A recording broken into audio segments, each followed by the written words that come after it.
Hi everybody, welcome back to my channel and my messy desk. I thought I'd just turn on the camera while I'm working on my next two journals and I would just chat a little bit with you guys. Oh, what am I doing? I gotta cut 5 inches. Because it's almost Christmas. It's the 22nd of December today and I'm gonna be pretty busy the next few days, so I probably won't have time to film until the weekend again. So yeah, I thought while I'm working on my stuff, I can just turn my camera on and say hi to you guys.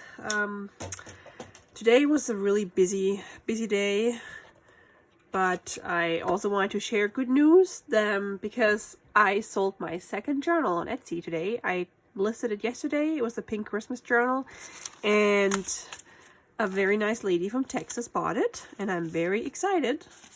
Let's see, I'm doing something wrong here. And my first journal went to New York, so I'm very grateful for these two ladies who have purchased my journals, because when you are new to Etsy and you start selling your stuff or start putting on your whatever you make onto Etsy, I think everybody, at least in the beginning, has this thought in the back of your head, like, what if nobody wants my stuff? What if nobody likes it? Or what if I price it wrong? Or it's too expensive, nobody buys it? Or it's too cheap and people think it's not, like, it's not worth a lot? So I totally get it, because that was my thought too, and that's why I think one of the reasons why I initially it took me forever to actually start listing my stuff on Facebook, on Etsy. But yes, I am very excited and very grateful to you ladies who have purchased my journals, and that totally made my day, because I love creating those and it makes me super happy that they go to homes where they will be loved too. Okay, so as you can see, I have quite the snowman mess here. Last night I was going through these cards and I started working on the actual ephemera for my next journals. If I can find, oh yeah, so I started with these two bookmarks and I just put some thin cardstocks, like from a manila folder, and then I'm going to put some lined paper on the back. However, I copy dyed some paper, and I have like a notebook that has, a notebook that has really nice lined paper, and when you dye it, you still see the lines. This is like an old piece. However, I don't know what I did with it. I can't find it, so I just picked up like a random one of those college ruled notebooks, the fat ones from Walmart. I love writing on them because the paper is really nice and smooth. But turns out when you put it in coffee, it loses all the lines. You can still like see the faded pink line on the border. But yeah, it lost all its lines. I'm still going to use it because it sounds really nice. I also dyed some other paper, like graph paper, and you can barely see it. See if you can, yeah, you can barely see the lines. So, but again, I'm gonna use it because it sounds so nice and yummy, and I like that the coffee, like how it's stained. So yeah, I'm gonna put these in my journals as well. So far, I have oh my god. Oh, here we go. I've worked on the signatures. I think I'm going to put 2 signatures in each. I still have to put the fabric in here. Well, 2 in this one and 2 in the other. And then, let's see. So far, I've got these papers, just scrapbook paper with printed, a printed page on the back. Oh, this goes actually in this one. I love this one. It has nice snowy trees. And this is the inside. And then some random math book pages. My beautiful vintage Christmas paper. I know I said I wasn't going to use the Merry Christmas. However, I wanted to use those as pages, so there was no spot on the paper that didn't say Merry Christmas. So it doesn't, I don't think it matters. It's about the pictures. Same with this one. Cute little snowman. Sorry.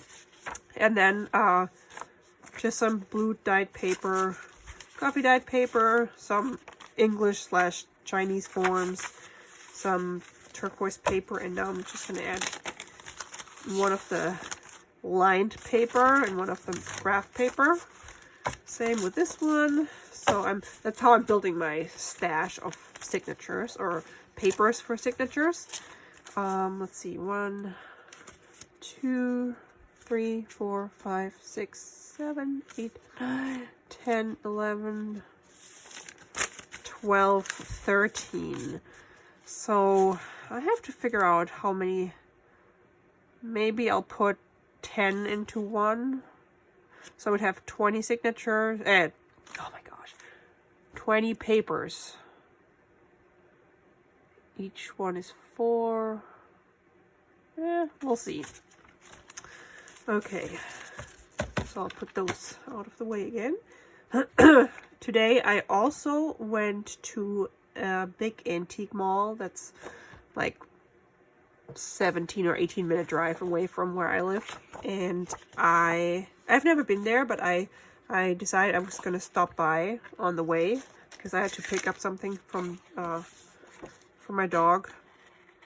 And wow, it's a gigantic like antique store. It's an old schoolhouse building, and I think Lindsay the Frugal Crafter has a booth there, or used to have a booth there.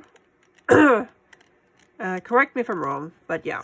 So I looked around because I wanted to see if I can find any old paper goods or anything with snowmen for my snowman journals. Oops, I'm cutting right into these snowflakes. And I didn't see anything, but it was really neat to see all those all the things that they sell.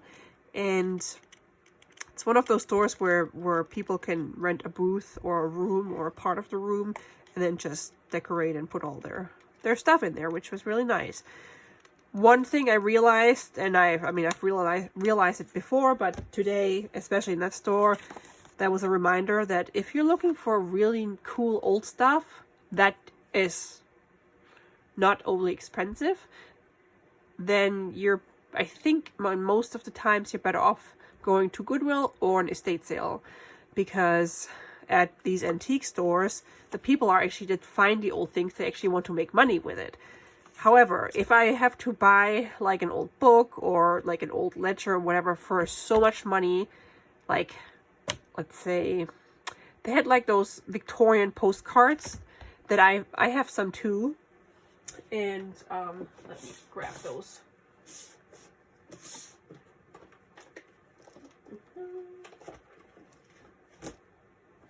If I can reach them. Anyway, I don't know, they're in one of my drawers over here, but I don't want to bore you with waiting for me to dig them out. So I got mine for like $1 or $2 at a chunk store. It's not the chunk store, but it's like a junkyard. There's so much junk everywhere, and it's really neat. And they were like $1 or $2,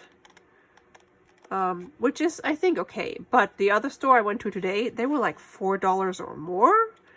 And I mean, if you collect them, it's fine. But if it's like a book or something that you're gonna want to cut up and use in your journals and destroy in order to repurpose it, I don't know. I feel like it's very expensive. So that's why I didn't buy anything. I find most of my ephemera and things that I use for my junk journals at Goodwill, which is an excellent source, or like I said, on estate sales. And what you can do is you can just look in the newspaper or just Google estate sales and then your town, or estate sales near me, something like that. that's how I found a company in my area that actually organizes those estate sales. And I'm in touch with the owner, or the lady that organizes them. And so they also have a Facebook group. So I always know when they have an estate sale going on. And I usually go there first thing in the morning, the first day they have the sale. And, sorry, I just had to get this. Where's my pokey tool? Maybe I'll use a pen. Sometimes these, when I punch a hole, it gets stuck in there. Yeah, so if you go to estate sales, you probably want to be there for the first thing in the morning, or whenever they started, the first day, because some of the stuff goes by, like, people rate those estate sales. That's nice. So that's one tip I have for you. But sometimes you can also find a good deal at the antique shop. But I think some of the antique shop people actually go to estate sales as well, because they have to sell stuff at the antiques. At the estate sales. Oh, I was gonna put paper on that. Never mind. They have to sell stuff so to get rid of, to make the house, get the house empty. And so they have really good prices. I find a lot of stuff for like $1 or $2, and I got some really cool old Christmas stuff. For example, where are you? Oh, here we go. So at the last estate sale I went to, I found these guys, and they were like $1 each. These are like the old Father Christmas books, and they're like, well, this one says copyright 1983, but I still think it's really nice, and old looking. This one is from 82. This one I picked up for $1 because I liked the images. They were cute, and there's like some mushroom images that I was going to use for my mushroom journal. I like how it's handwritten. So, I mean, for $1, I don't think you can say anything about it. And I also found these two, and each was $1. And these have like all these cutouts. Oh, nice, Christmassy. Yeah, see, I should have looked at this for my Christmas journals. Maybe next year. So yeah, you can dress those dolls. And I think if you find this in an antique store, you will pay a lot more than $1.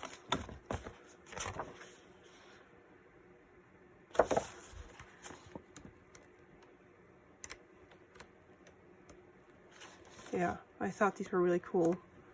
I've never seen those before, so yep. I think these were actually 50 cents.